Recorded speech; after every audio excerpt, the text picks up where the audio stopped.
You're watching NFL Daily. I am Tom Downey. Let's break down everything of note going on around the NFL. And yes, there is quite a bit. We'll begin with the latest on quarterback Dak Prescott. He is not going to practice today and is unlikely to play in Week 4 against the Washington Commanders and is viewed as a long shot, slim chance to play in Week 5 as he recovers from that thumb injury. And there has been some disagreements between Dak and Mike McCarthy as to, is there swelling? Dak had his stitch removed on Monday, and then he told reporters, there's no swelling, I'm fine. Mike McCarthy, head coach Mike McCarthy, comes out Tuesday and says, there is swelling. So we're kind of Schrodinger's swelling, I guess, somehow. Here's what Mike had to say. The first threshold was to get the stitch out. He got them out last night. He still has some swelling he has to deal with. Once he gets past the swelling and the strengthening stage, then he'll get to the point where he'll be able to throw. He'll be dealing with more rehab this week, and hopefully we'll get the swelling and strength where it needs to be, but I do not have a timeline on when he will start throwing. Now, in the absence of Dak Prescott, the Cowboys have found ways to win 2 football games with backup quarterback Cooper Rush. And I do want to be clear, I think every Cowboy fan out there, everyone who just likes to see good quarterback play, should be happy for Cooper Rush. He's done a very solid job as a backup QB. But big media, I'm talking Undisputed and then Skip Bayless, who I remind everyone, he does not know ball. Please stop listening to Skip. Stephen A. and more are trying to push Cooper Rush as a better option for the Cowboys at quarterback than Dak Prescott, which, as good as Rush has played, we're talking about an offense averaging barely 21 points per game, and their last thing is like 8 offensive drives have not produced that many touchdown points because they had a great start against the Bengals, cooled off, did fine against the Giants, 2 teams that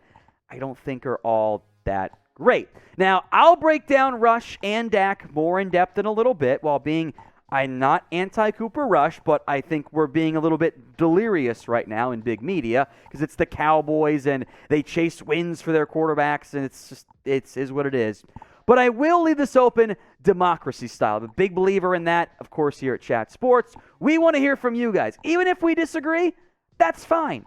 Just be nice about it. Don't yell and scream like, can't actually watch any of the big shows because it's just yelling at each other. It's annoying. So pick a QB. CR for Cooper Rush or DP for Dak Prescott. It's the pinned comment on today's show. So if the ad break comes here on YouTube, take advantage of it. Head down there, CR or DP. So far this season, and in 2 starts, there's a little bit of yardage in favor of Rush from that first game when he checked in back. 62.7%, 514 yards, 6.9 yards per attempt. 2 touchdowns, no interceptions. That's all great. Now, there is a Tony Pollard 46-yard pass play that was a toss, but it's also evened out by that brutal drop by CeeDee Lamb, so the numbers are fine. This level of production, under 63% and under 7 yards per attempt, that's great for Cooper Rush. Relative to expectations, Cooper Rush has very much exceeded those expectations. And that is a credit to him, a credit to the staff, and all that as well.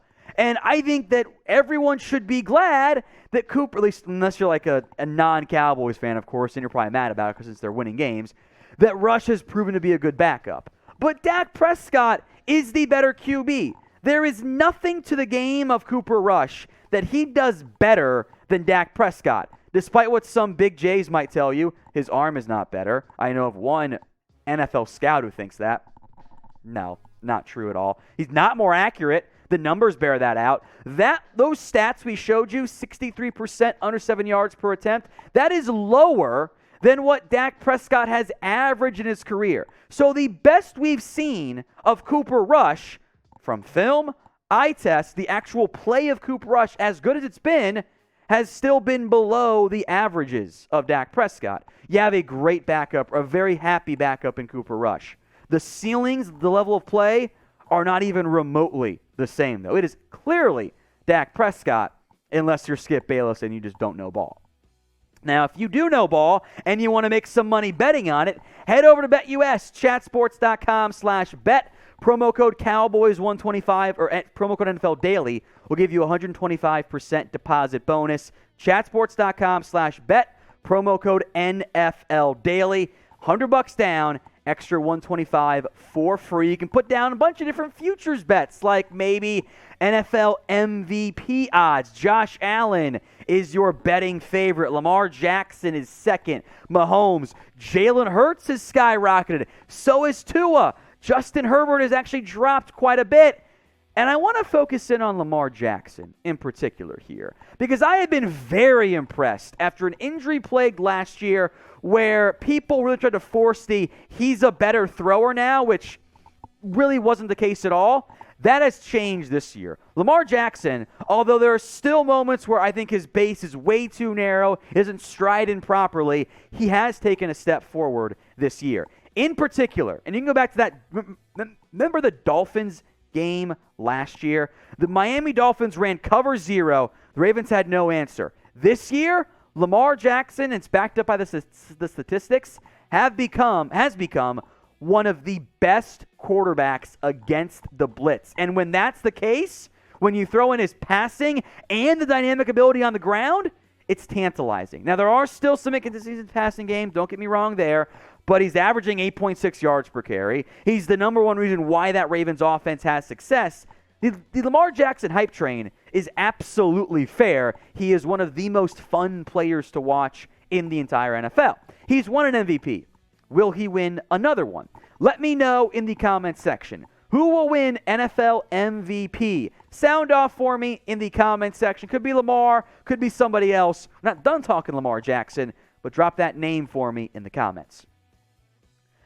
If Lamar wins another NFL MVP, and either way, he is on pace for a historic payday if he doesn't cave from his own demands. Lamar Jackson is not going to talk contract during the year. He'll be franchise tagged this year by the Ravens because you don't let a quarterback of Lamar's caliber leave, because that's just a bad idea overall. The highest paid quarterbacks in the NFL right now look like this. The Kyler Murray deal did set a bit of a secondary benchmark. I think if you're Lamar Jackson, you're asking for more per year than Kyler Murray, and what he wants is the Deshaun Watson deal, which is the problem. The Ravens don't want to guarantee that much money to really any player, and the NFL was mad, as other owners were mad. The Browns did that for Deshaun Watson. Now, Lamar's proven far more than Watson ever has in his NFL career, and it's understandable why he asked for that, because as long as he stays healthy, as long as he doesn't regress beyond what we've seen so far in his career, if he were to actually hit the open market, you saw how desperate the Browns were, what the Cardinals gave Kyler Murray. There are plenty of teams who would be desperate and throw money at Lamar Jackson, and it could be a bidding war if he actually gets there, the likes of which we've never actually seen. So what do you think? Will Lamar Jackson, whether it's this year, next year, 2 years from now, will he re-sign with the Baltimore Ravens? Y for yes, N for no. That's a future NFL problem, but we'll be here in the future. We've got NFL news, rumors, live shows. The offseason is where we thrive. We've got you guys covered. Hit that big red button and subscribe. It's youtube.com/chatsportstv. Free videos every single day. All right, lots and lots of injury news to get into here. I'm going to apologize to our Patriots fan, producer Jack, for this one.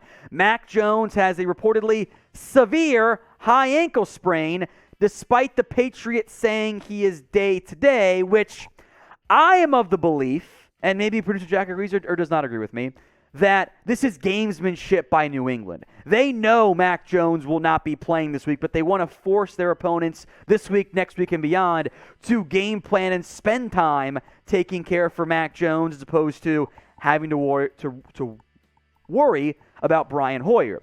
With Matt Patricia calling the play calls, Mac Jones remains accurate, but is now a bit turnover prone. 5 interceptions in the 3 games so far this year. 2 interceptions. The yards aren't terrible. The completion percentage is solid, but those interceptions very much sting.